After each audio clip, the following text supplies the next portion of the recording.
हाय traders, स्वागत है आपका traders club of India channel में। होप आप सब लोग ठीक है। तो स्टार्ट करते हैं निफ्टी 50 का मार्केट एनालिसिस कल के लिए। कल है 23 फरवरी। तो कल का हम पीवट और non trading zone, neutral point, support and resistance, price action and OI data discuss करते हैं और हमारा कल का सेटअप बनाते हैं। और जहां पे ट्रेडिंग अपॉर्चुनिटी मिलती है वो लेवल सारे मार्क करेंगे और वैसे अकॉर्डिंगली ट्रेड करेंगे। निफ्टी ने आज 162 पॉइंट्स की हमें तेजी दिखाई है। ये फर्स्ट हाफ में गिर चुकी थी 180 पॉइंट्स, उधर से इसने रिकवर किया 162 पॉइंट्स।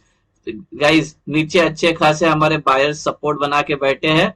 22,000 21,900 और 950 जो है ये हमारा बहुत अच्छा सपोर्ट है। ठीक है, अभी भी वीकनेस कोई नहीं है। ठीक है, लगता है आज एफआईआई की बाइंग आई है, देखना पड़ेगा आज, मुझे ऐसा लगता है। तो ये एनीवेज हमें तो according to trade setup trading करना है। एनीवेज तो एक प्राइस एक्शन की, कोई प्राइस एक्शन बेस्ड करना चाहता है तो उसके लिए अभी क्या, अभी ये जो लेवल है ना 22,270, अगर कल ये सस्टेन करती है तो हम नए ऑल टाइम हाई के ऊपर चले जाएंगे और यहाँ से सब आपको 50 पॉइंट्स ऊपर आपको सारे टारगेट लेते जाना है। ठीक है, अगर ये अभी क्या बनाया इसने, ये बनाया है, ये बना हैंगिंग मैन बनाया, शूटिंग स्टार बनाया।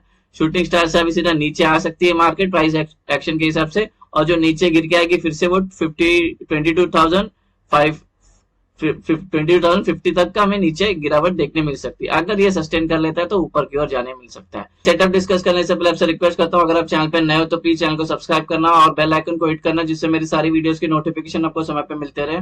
तो ये हम आ गए 5 मिनट टाइम फ्रेम पे। ये हमारा कल का न्यूट्रल पॉइंट है, काफी वाइड है, और जब वाइड न्यूट्रल पॉइंट होता है हमारा तो मार्केट उस टाइम एक्सपेक्टेड करते हैं कि साइडवेज हो सकती है। ठीक है, आज जो मूव देने की थी डाउन साइड और अपसाइड मार्केट दे चुकी है, तो कल शायद फ्राइडे भी है, पता नहीं क्या होगा, कल साइडवेज हो भी सकती है। लेकिन एक अच्छा है कि ये आई जो है ना इनसाइड है, ये था हमारा आज का था ना, ये ऐसा बन रहा है कल का। तो जैसे हमारी ये कैंडल बनती है, एंगल्फ कर लेते पीछे का, वैसा ये हमारा पीवट जो हमारा न्यूट्रल पॉइंट है वो एंगल्फ कर लिया है। तो जब एंगल्फ कर लेता है तो हमें ऊपर के साइड या नीचे के साइड एक मूवमेंट देखने मिल सकता है। तो ये जो नॉन ट्रेडिंग जोन है और ये न्यूट्रल पॉइंट है, इसकी जो रेंज है वो है 22,063 से लेके 22,166। अभी रेजिस्टेंस लेवल डिस्कस करते हैं। 6 रेजिस्टेंस है कल के लिए। ये रेजिस्टेंस 1, इसी के अंदर इंक्लूडेड है प्रीवियस डे हाई। ये नॉन ट्रेडिंग जोन एरिया है और ये नॉन ट्रेडिंग जोन एरिया की जो वैल्यू की वो है 22,219 से लेकर 22,253। रेजिस्टेंस 2 नॉन ट्रेडिंग जोन, ये नॉन ट्रेडिंग जोन की जो वैल्यू होगी वो है 22,321 से लेकर 22,358।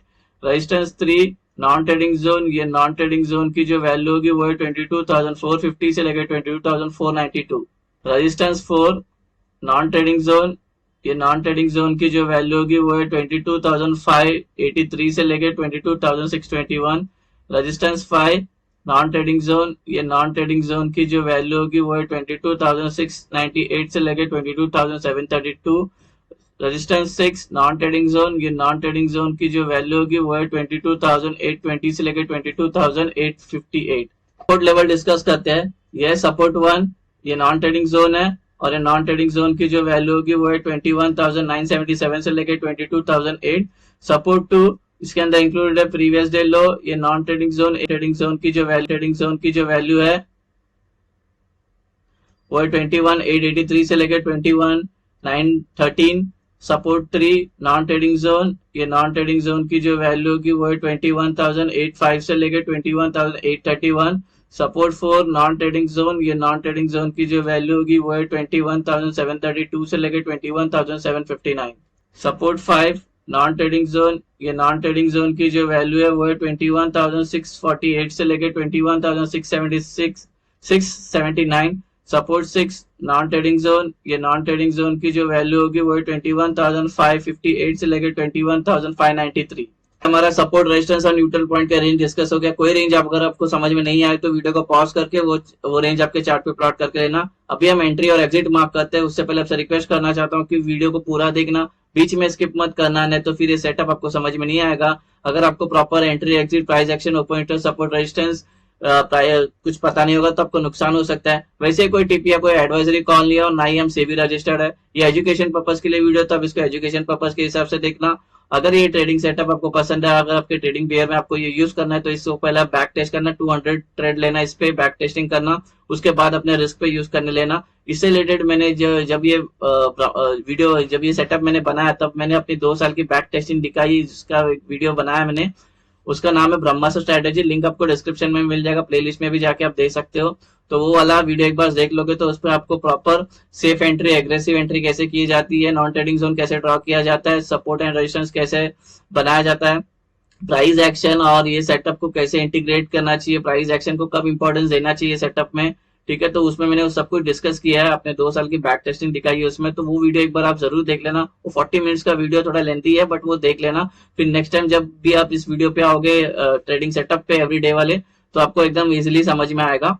ठीक है, कल की हमारी एंट्री और एग्जिट होगी। जब नॉन ट्रेडिंग जोन मार्क हो जाएगा तो उसके अपर साइड में आपको ग्रीन एरोज मार्क करना है ऐसे, और उसके लोअर साइड में रेड एरोज मार्क करना है ऐसे, जिससे आपको इनिशियल डेज में एंट्री और एग्जिट आसानी से समझ में आए। ग्रीन का मतलब हमें बाय करना है, रेड का मतलब हमें सेल करना है, शॉर्ट करना है। यहाँ तक सिंपल है, ठीक है। अभी सबसे पहला डिस्कस करते हैं फ्लैट ओपन का, ठीक है। फ्लैट ओपन मतलब आज जहाँ पे क्लोज हुई कल वहीं पे ओपन होती है, तो उसको फ्लैट ओपन बोलते हैं। तब अभी अभी हमारा जो इस ट्रेड सेटअप है, इसमें एंट्री लेने के 2 रूल है। पहले रूल तो प्राइस को नॉन ट्रेडिंग जोन में होना चाहिए, ठीक है, नॉन ट्रेडिंग जोन में प्राइस को होना चाहिए। दूसरा रूल है, जब ट्रेड एंटर करोगे तो प्राइस नॉन ट्रेडिंग में जोन होने के बाद ना, उसको प्राइस को ना 15 मिनट सस्टेन करनी चाहिए नॉन ट्रेडिंग जोन के अंदर, ठीक है। उसके बाद वो जहां ब्रेकआउट करेगी वहां का हम ट्रेड लेंगे, ठीक है। वैसा ये सेटअप है। अब एंट्री लेने के 2 तरीके, एक है अपनी सेफ एंट्री है और एक है एग्रेसिव एंट्री है, ठीक है। तो एग्रेसिव एंट्री और सेफ एंट्री में थोड़ा एंड में समझाता हूँ, अभी कंफ्यूजन हो जाएगा। अभी फिलहाल हम डायरेक्ट गैप अप और गैप डाउन डिस्कस करते हैं। तो अगर ये फ्लैट ओपन होती है तो ये प्राइस तो नॉन ट्रेडिंग जोन में, तो इसके अंदर ये नॉन ट्रेडिंग जोन के अंदर कैंडल होनी चाहिए, 15 मिनट सस्टेन करनी चाहिए या 15 मिनट के ऊपर। उसके बाद ये जहां ब्रेकआउट करिए वहां का हम ट्रेड लेंगे। गाइस मैं टारगेट रिलेटेड आपको एक समझा देता हूँ, ठीक है। टारगेट कैसे लेना है, सपोज आपने ये कंसोलिडेट की और नीचे ब्रेकडाउन की, आपने ये ट्रेड में एंटर किया, तो टारगेट क्या होगा, इसके नीचे के जो लेवल है वो होंगे। अगर आप कंसोलिडेट करके ये ऊपर का ब्रेकआउट किया और आपने ये ट्रेड लिया तो ये वाला लेवल होगा टारगेट। अगर ये वाला ऊपर का ट्रेड लिया तो उसके ऊपर के लेवल होंगे टारगेट, ठीक है। अगर ये वाला नीचे का ट्रेड लिया तो ये वाले लेवल होंगे टारगेट। तो टारगेट आपको सारे ऐसे निकालना है। अभी आज निफ्टी में थोड़ा आपको एक इंपॉर्टेंट मैं बात बताना चाहता हूँ टारगेट से रिलेटेड। ये जो गाइस सपोर्ट वाला तो सब ठीक है, सपोर्ट में देखो, सपोर्ट वाले जो एरिया है ना, वहां पे बराबर गैप्स है। यहाँ पे 50 पॉइंट के है, 40 पॉइंट के ये एरिया है। अपना जो टारगेट पॉइंट है सब 50-50 पॉइंट और 40-40 पॉइंट्स के, ये बराबर है। रेजिस्टेंस के साथ क्या हो गया इस बार, साथ क्या हो गया, S2 के बाद सॉरी R2 के बाद ना ये सब 100 पॉइंट है। तो हमें क्या, अगर सपोज आपने इधर ब्रेकआउट किया और इस ट्रेड में एंटर हो गए ना, तो अगर आपको 60 to 50 पॉइंट मिलते हैं तो ये हमारा बेसिक है, हमारा 50, 60, 70 पॉइंट हमारा बेसिक है। अगर उसके ऊपर अगर प्राइस थोड़ी साइडवेज हो गई तो प्रॉफिट बुक करके निकल जाना वहां पे। अगर बड़ी कैंडल से ब्रेकआउट कर रही है तो उसके पीछे ट्रेलिंग एसएल करते जाना। नहीं तो आप अगर 50 और 60 पॉइंट मिलते तो वहां पे निकल जाना। ये जरूरी नहीं कि यहाँ तक पहुंचेगी, क्योंकि इस बार का जो अभी रेजिस्टेंस लेवल का जो बीच में गैप है ये सब 100 पॉइंट के है। 100 पॉइंट एक साथ मूव करना, वन साइड में टारगेट देना बहुत मुश्किल हो जाएगा, ठीक है। तो आपको कितना 50, 60 और 70 पॉइंट ये हमारा टारगेट होगा। इसमें तीनों में से कोई भी मिलता है और सपोज यहाँ पे आके आपके 50 पॉइंट्स हो जाते हैं और यहाँ पे साइडवेज हो जाती है, और तो रुकना मत, यहाँ पे प्रॉफिट बुक करके निकल जाना। 15 मिनट्स खाली कंसोलिडेट होने देना, ठीक है। और अगर ऊपर भागी तो अलग बात है, बड़ी कैंडल बना के तो उसके पीछे एसएल ट्रेल करते चले जाना, तो ऐसे ही मत घुसना, ठीक है। तो 50-60 पॉइंट भी बहुत है, नीचे के सपोर्ट वाले बराबर है। अभी डिस्कस करते हैं गैप अप। अगर गैप अप होती है यहाँ पे क्लोजिंग हुई ना, अगर यहाँ पे ओपन होती तो नॉन ट्रेडिंग जोन में आ जाएगी। तो सेकंड रूल है जो बस ट्रेड करने, प्राइस यहाँ पे बितानी चाहिए समय 15 मिनट या 15 मिनट के ऊपर। उसके बाद ये ऊपर का ब्रेकआउट करेगी ऊपर का ट्रेड लेंगे, नीचे का ब्रेकडाउन करेगी तो नीचे का ट्रेड लेंगे। अगर ये गैप अप होने के बाद गिरना स्टार्ट करती है या और ऊपर जाती है बिना यहाँ पे कंसोलिडेट किए हुए, तो हमें वेट करना है, प्राइस को नॉन ट्रेडिंग जोन में आने देना। एग्जांपल के लिए गैप अप हुई और गिरते गिरते यहाँ पे आ जाती है ये वाले नॉन ट्रेडिंग जोन में, ये 15 मिनट या 15 मिनट के ऊपर कितने घंटे बिताती है। उसके बाद ऊपर का ब्रेकआउट करेगी तो ऊपर का ट्रेड लेंगे, नीचे का ब्रेकडाउन करेगी तो नीचे का ट्रेड लेंगे। अगर बीच में कहीं गैप अप होती है तो प्राइस को पहले हम नॉन ट्रेडिंग जोन में आने देंगे, उसके बाद 15 मिनट के ऊपर कंसोलिडेट करने देंगे। उसके बाद ये जहां ब्रेकआउट करेगी वहां का हम ट्रेड ले सकते हैं। अभी डिस्कस करते हैं गैप डाउन। अगर गैप डाउन होती है यहाँ पे तो ये नॉन ट्रेडिंग जोन में ही आ जाएगी। तो बस यहाँ पे प्राइस को टाइम बिताना चाहिए 15 मिनट या 15 मिनट के ऊपर। उसके बाद ये जहां ब्रेकआउट करेगी वहां का हम ट्रेड ले सकते हैं, ठीक है। अगर ये सेम गैप अप में कैसे, अगर ये गैप गैप इसके अंदर ओपन के गिरना स्टार्ट करती है या और ऊपर जाती है बिना टाइम बिताए, तो हमें प्राइस को वेट करना है नॉन ट्रेडिंग जोन पे आने का। एग्जांपल के गैप डाउन होती है और गिरने यहाँ पे आ जाती है और यहाँ पे इसको एक सपोर्ट मिल जाता है, इसके अंदर ये 15 मिनट के ऊपर टाइम सस्टेन कर लेती है। उसके बाद ऊपर का ब्रेकआउट करते तो ऊपर का ट्रेड लेंगे, नीचे का ब्रेकडाउन करेंगे तो नीचे का ट्रेड लेंगे। अगर गैप डाउन बीच में कहीं पे होती है यहाँ पे तो प्राइस को पहले हम नॉन ट्रेडिंग जोन में आने देंगे, रूल नंबर 1 का वेट करेंगे मेट होने का। उसके बाद प्राइस को सस्टेन होने देंगे, फिर ये जहां सस्टेन करेगी 15 मिनट के ऊपर, उसके बाद जहां ब्रेकआउट करेगी वहां का हम ट्रेड ले सकते हैं। गाइस हमारा गैप अप, गैप डाउन और फ्लैट ओपन का डिस्कशन हो गया। अभी ओपन इंटरेस्ट के बारे में डिस्कस करते हैं। जैसे कि आज एक्सपायरी थी तो जितने भी कॉन्ट्रैक्ट है सब एग्जिट हो गए, ठीक है। कल से नया वीक स्टार्ट हो रहा है उसके लिए। तो सबसे पहली बात है कि अभी तो कुछ सब सिंगल डिजिट पे, कॉल राइटर्स और पुट राइटर्स सब सिंगल डिजिट पे, तो उसको देख के कोई व्यू बना नहीं सकते। अभी सबसे ज्यादा जिस स्ट्राइक प्राइस पे सबसे एवरेज सबसे ज्यादा कॉल राइटर्स और पुट राइटर्स प्रेजेंट है, उसको एज मैंने सपोर्ट एंड रेजिस्टेंस ले लिया है, तो उसको डिस्कस करते हैं। तो हमें जो ऊपर दिक्कत देगी जाने के लिए, जो हमें रेजिस्टेंस का फेस करेगा वो है 22,400। हमें ऊपर जाने को रेजिस्टेंस फेस करेगा, इसको लग के प्राइस नीचे आ सकते हैं बिकॉज यहाँ पे जो कॉल राइटर्स है उसके ओपन इंटरेस्ट सबसे यहाँ पे ज्यादा है, यहाँ पे होंगे सेलर एक्टिव, इसको लग के प्राइस नीचे आ सकती है, ट्रेंड चेंज हो सकता है। तो अगर आप कंसोलिडेशन का ब्रेकआउट किया तो ये इतना ही टारगेट लेना, ठीक है। अगर इसको बड़ी कैंडल से ब्रेक करती तो अच्छी बात है, उसके पीछे ट्रेलेसल करते जाएंगे। नहीं तो बेस्ट ऑप्शन है कि सेफ एंट्री। हाँ, अब आपको सेफ एंट्री और एग्रेसिव एंट्री का बताता हूँ, ठीक है। यहाँ पे सस्टेन की ऊपर हमारा रेजिस्टेंस है ओपन इंटरेस्ट का, इसको लग के प्राइस ट्रेंड चेंज हो सकती है, पता है।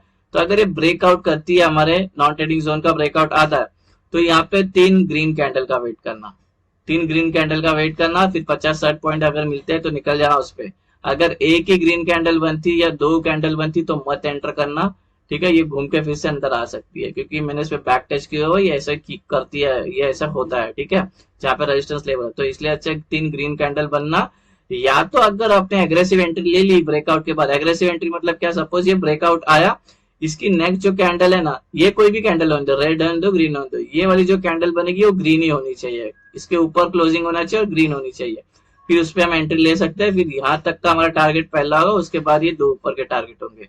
अगर डाउन ट्रेंड चल रहा है तो गाइज हमें जो दिक्कत देगा प्राइस नीचे आने के टाइम, वो सपोर्ट जो एक्ट करेगा 21,950 हमें एक सपोर्ट का एक्ट करेगा, बिकॉज यहाँ पे जो कॉल राइटर्स है उसके जो ओपन इंटरेस्ट है, ठीक है, वो सबसे ज्यादा यहाँ पर है। यहाँ पे होंगे बायर्स एक्टिव, इसको लग के प्राइस ऊपर जा सकती है, ट्रेंड चेंज हो सकता है। इस पे तो पक्का सेफ एंट्री वाली ही करना। नीचे ब्रेकआउट करेगी तो 3 ग्रीन कैंडल बनना चाहिए, रेड वाली, रेड ग्रीन कैंडल, उसके बाद ही हमारी एंट्री होगी, ठीक है। एक कैंडल में तो बिल्कुल नहीं होगी, घूम के फिर से अंदर आ जाएगी। सो गाइस, और हाँ, पुट कॉल रेशियो एक बार बता देता हूँ। पुट कॉल रेशियो 1 चल रहा है, जो इंडिकेट करता है साइडवेज को, साइडवेज बुलिश, मतलब साइडवेज अप है थोड़ी सी, बाकी कुछ नहीं है। पीसीआर 1 जो इंडिकेट, पीसीआर अगर 1 होता है तो वो साइडवेज 0.5 तक कर लिया, अभी 1 हो गया। 0.5 की हमें तेजी देखने मिली है आज, तो ये 0.5 तेजी से 1 का हो गया पीसीआर, तो ये न्यूट्रल दिखा था, ठीक है। तो कल हो सकता है कि इसी के अंदर टाइम पास करे मार्केट, कोई भी 50 पॉइंट के अंदर, ठीक है।